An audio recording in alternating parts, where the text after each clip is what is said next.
السلام عليكم ورحمة الله وبركاته. بسم الله الرحمن الرحيم. പ്രിയമുള്ള സഹോദരന്മാരെ,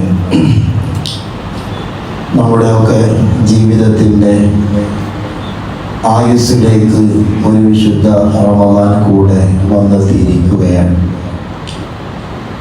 11 മാസക്കാല ജീവിത ശൈലിയിൽ നിന്ന് മാറി ഇനിയൊരു അഴിച്ചുപണിയുടെ കാലമാണ് വിശ്വാസികൾക്ക്. പകലന്തിയോളം പട്ടിണി കിടന്ന് പടച്ചവന്റെ പ്രീതി ലഭിക്കാനുള്ള പ്രയാണത്തിൻ്റെ ദിനങ്ങളാണ്. സുഹൃത്തുക്കളും ദാനധർമ്മങ്ങളും സൽചിന്തകളുമായി വിശുദ്ധ ഖുർആൻ പാരായണവുമായി വിശ്വാസികൾ നാളേക്കുള്ള വിളവെടുപ്പ് നടത്താനുള്ള ദിനരാത്രങ്ങളാണ് നമ്മിലേക്ക് വന്നുകൊണ്ടിരിക്കുന്നത്. അല്ലാഹു സുബ്ഹാനഹു വ തആല വിശ്വാസികൾക്ക് നോമ്പ് നിർബന്ധമാക്കിയതിൻ്റെ പരമമായ ലക്ഷ്യം അത് വിശുദ്ധ ഖുർആൻ തന്നെ സൂചിപ്പിക്കുന്നുണ്ട്. നമുക്കൊക്കെ പരിചിതമായ ഒരായത്തിലൂടെ അല്ലാഹു അത് പഠിപ്പിക്കുന്നുമുണ്ട്. യാ അയ്യുഹല്ലദീന ആമനൂ കുതിബ അലൈക്കുമുസ് സിയാമു കമാ കുതിബ അലല്ലദീന മിൻ ഖബ്ലിക്കും ലഅല്ലക്കും തത്തഖൂൻ. വിശ്വാസികളെ, നിങ്ങളുടെ പൂർവിക സമുദായങ്ങൾക്ക് നിർബന്ധമാക്കപ്പെട്ടതുപോലെ നിങ്ങളുടെ മേലിലും നാം നോമ്പിനെ നിർബന്ധമാക്കിയിരിക്കുന്നു. അതിൻ്റെ ആത്യന്തിക ലക്ഷ്യം ലഅല്ലക്കും തത്തഖൂൻ, നിങ്ങൾ തഖ്വയുള്ളവരായി തീരാൻ വേണ്ടി എന്നാണ് സൂചിപ്പിക്കുന്നത്. എങ്ങനെയാണ് പകലന്തിയോളം ഒരു മനുഷ്യൻ പട്ടിണി കിടന്നതുകൊണ്ട് തഖ്വയുണ്ടാവുക? തഖ്വ എന്ന് പറയുന്നത് അല്ലാഹു കൽപ്പിച്ച കാര്യങ്ങളെ കൃത്യമായി അനുസരിക്കുകയും നിരോധിച്ച കാര്യങ്ങളിൽ നിന്ന് മാറി നിൽക്കലുമാണ് തഖ്വയുടെ വിവക്ഷ. പകലന്തിയോളം പട്ടിണി കിടന്നത് കൊണ്ട് എങ്ങനെയാണ് ഒരു മനുഷ്യന് തഖ്വയുണ്ടാവുക? ബഹുമാനപ്പെട്ട ഇമാം അൽ ഗസാലി റഹ്മത്തുള്ളാഹി അലൈഹി തങ്ങൾ അവിടുത്തെ ഇഹ്യാ ഉലൂമുദ്ദീനിലൂടെ വിശദീകരിക്കുന്നത് കാണാം. പകലന്തിയോളം പട്ടിണി കിടക്കുക എന്നത് മാത്രമല്ല നോമ്പിൻ്റെ ആത്യന്തിക ലക്ഷ്യം. നോമ്പിൻ്റെ പരമമായ ലക്ഷ്യം അത് സ്വായത്തമാക്കണമെങ്കിൽ വിശ്വാസികൾ പാലിക്കേണ്ട ചില മര്യാദകളുണ്ട്. ഇമാം ഗസാലി തങ്ങൾ വിശ്വാസികളുടെ നോമ്പിനെ 3ആയി തരംതിരിക്കുന്നുണ്ട്. ഒന്നാമത്തെ കാറ്റഗറിയാണ് സൗമുൽ ഉമൂം, വളരെ കോമൺ ആയിട്ടുള്ള ഒരു നോമ്പ്. രണ്ടാമത് പറയുന്നു സൗമുൽ ഖുസൂസ്, വളരെ സ്പെഷ്യലൈസ്ഡ് ആയിട്ടുള്ള നോമ്പുകളുണ്ട്. സ്പെഷ്യലൈസ്ഡ് ആയ ആളുകളിൽ നിന്ന് തന്നെ വളരെയധികം സൂക്ഷ്മതയോടുകൂടി അനുഷ്ഠിക്കുന്ന നോമ്പുകളുണ്ട്. മഹാനവറുകൾ ഓരോന്നും വിശദീകരിക്കുകയാണ്. വാമ്മാ സൗമുൽ ഉമൂം, വളരെ വ്യാപകാർത്ഥത്തിലുള്ള കോമൺ ആയിട്ടുള്ള നോമ്പ് എന്ന് പറയുന്നത് ഫഹുവ കഫുൽ ബത്നി വൽ ഫർജി അൻ ഖളാഇ ശഹ്വ കമാ സബക.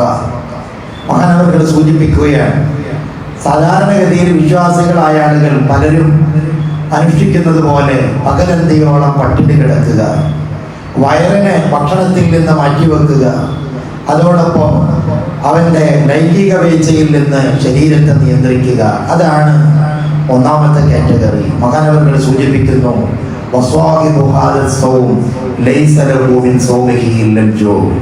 കേവലം വയറു മാത്രം നിയന്ത്രിക്കുക, ശരീരത്തിന് ലൈംഗികമായ വീഴ്ചയിൽ നിന്ന് നിയന്ത്രിക്കുക എന്നത് മാത്രമാണ് ഒരാൾ നോമ്പ് കൊണ്ട് ഉദ്ദേശിക്കുന്നുള്ളൂ എങ്കിൽ മഹാനവറുകൾ പറയുന്നു അദ്ദേഹത്തിന് അല്പം വിശപ്പ് എന്നതല്ലാതെ അതിലൂടെ ലഭിക്കുന്നില്ല.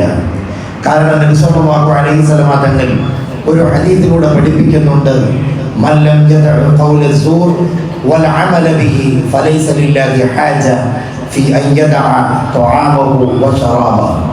ഒരാൾ നോമ്പനുഷ്ഠിക്കുമ്പോൾ അദ്ദേഹത്തിന് മോശമായ വാക്കുകളിൽ നിന്ന്, മോശമായ പ്രവർത്തനങ്ങളിൽ നിന്ന് സ്വന്തം ശരീരത്തെ നിയന്ത്രിക്കാൻ കഴിയുന്നില്ലെങ്കിൽ അവൻ പട്ടിണി കിടക്കുന്നത് കൊണ്ട്, അവൻ്റെ ഭക്ഷണങ്ങളും പാനീയങ്ങളും ഉപേക്ഷിക്കുന്നത് കൊണ്ട് അതിന് പ്രത്യേകം അള്ളാഹുവിന് യാതൊരു ആവശ്യവുമില്ല എന്ന് റസൂലുള്ളാഹി അലൈഹി വസല്ലം തങ്ങൾ സൂചിപ്പിക്കുന്നുണ്ട്.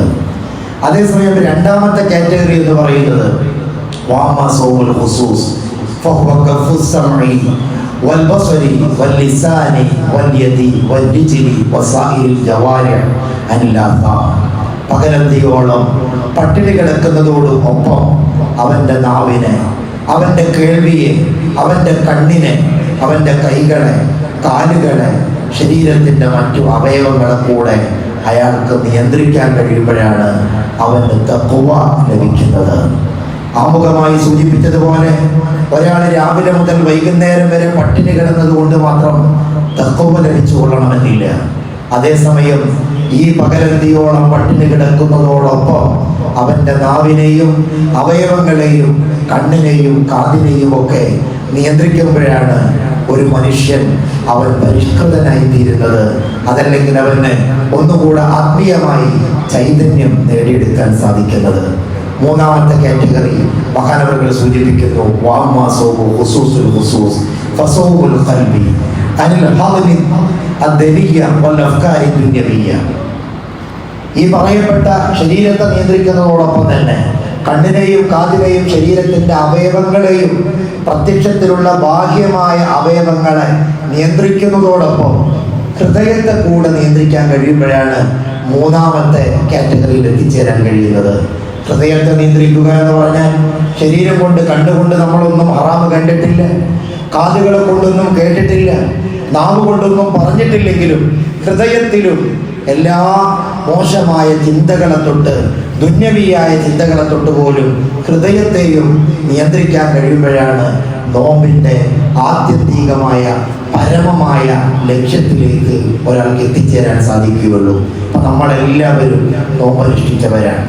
ഇന്ന് അവസാനം അസ്തമാന സമയത്ത് നമ്മളൊക്കെ നോമ്പ് തുറക്കുമ്പോൾ എല്ലാവരുടെയും പ്രതിഫലം ഒരുപോലെയല്ല. ഈ പറഞ്ഞ കൂട്ടത്തിൽ ഓരോരുത്തരും ചിലർ ഒന്നാം കാറ്റഗറിയിൽപ്പെട്ടവരാണ്. കേവലം പകലന്തിയോളം വയറിനെ നിയന്ത്രിച്ചു അതുമാത്രം നിർവഹിക്കുന്നവരുണ്ട്. അതേസമയം ചില ആളുകൾക്ക് രണ്ടാം കാറ്റഗറിയിൽ എത്തിപ്പെടാൻ സാധിക്കും. അവരെ സംബന്ധിച്ചിടത്തോളം നോമ്പാണ് എന്ന ബോധ്യത്തിൻ്റെ അടിസ്ഥാനത്തിൽ നാവിനെയും കണ്ണിനെയും ശരീരത്തിൻ്റെ അവയവങ്ങളെയും നിയന്ത്രിക്കാൻ കഴിയുന്നവരുണ്ട്. മൂന്നാമത്തെ കാറ്റഗറിയിലേക്ക് എത്തിപ്പെടാൻ സാധിച്ചാൽ അവനാണ് നോമ്പിൻ്റെ പരമമായ ലക്ഷ്യം നേടിയെടുക്കാൻ സാധിച്ചിട്ടുള്ളത്. അതുകൊണ്ട് ഇന്ന് നോമ്പിൻ്റെ തുടക്കമാണ്. നമ്മൾ തിരിച്ചറിയേണ്ടത് 30 ദിനം രാവിലെ തൊട്ട് വൈകുന്നേരം വരെ പട്ടിണി കിടന്നത് കൊണ്ട് മാത്രം നമ്മൾ തഖ്വയുള്ളവരായി തീരുകയില്ല. നമ്മൾ മനസ്സിലാക്കേണ്ടത് പടച്ചറപ്പ് നിർബന്ധമാക്കിയതിൻ്റെ ആത്യന്തികമായ ആ ലക്ഷ്യം നേടിയെടുക്കാൻ വേണ്ടി പരമാവധി ഒന്നാം കാറ്റഗറി എന്നതിൽ നിന്ന് മാറി രണ്ടാം കാറ്റഗറിയിലേക്കും മൂന്നാം കാറ്റഗറിയിലേക്കും നമ്മുടെ നോമ്പിനെയും നമ്മുടെ ഈ വ്രതാനുഷ്ഠാനങ്ങളെയും അതോടൊപ്പം തന്നെ നമ്മുടെ ജീവിതത്തിൻ്റെ ശൈലിയെ തന്നെ ഒരു മാസക്കാലം പരിശീലിപ്പിക്കുന്നതിലൂടെയാണ് അള്ളാഹു ഉദ്ദേശിക്കുന്ന ആ പരമമായ ലക്ഷ്യത്തിലേക്ക് നമുക്ക് എത്തിച്ചേരാൻ സാധിക്കുകയുള്ളൂ. എല്ലാ ആളുകളും അതിനുവേണ്ടി പരിശ്രമിക്കുക. അള്ളാഹു തൗഫീഖ് നൽകി അനുഗ്രഹിക്കുമാറാവട്ടെ. നാം പറയുന്ന വാക്കുകളിൽ, പ്രവർത്തനങ്ങളിൽ, ചിന്തകളിലൊക്കെ വന്നു പോകുന്ന എല്ലാ തെറ്റുകുറ്റങ്ങളും അള്ളാഹു നമുക്ക് പുറത്തു തന്ന് അനുഗ്രഹിക്കുമാറാവട്ടെ. നമ്മളിൽ നിന്ന് ഇവിടെ പറഞ്ഞ് വിവിധ മക്ബറകളിൽ കഴിയുന്നവർ, നമ്മുടെ പള്ളിക്ക് ചുറ്റും വിശ്രമിക്കുന്നവർ എല്ലാവരിലേക്കും അള്ളാഹുവിൻ്റെ മിഥില സ്വഭാവം എത്തിച്ചു കൊടുത്ത് അനുഗ്രഹിക്കുമാറാവട്ടെ.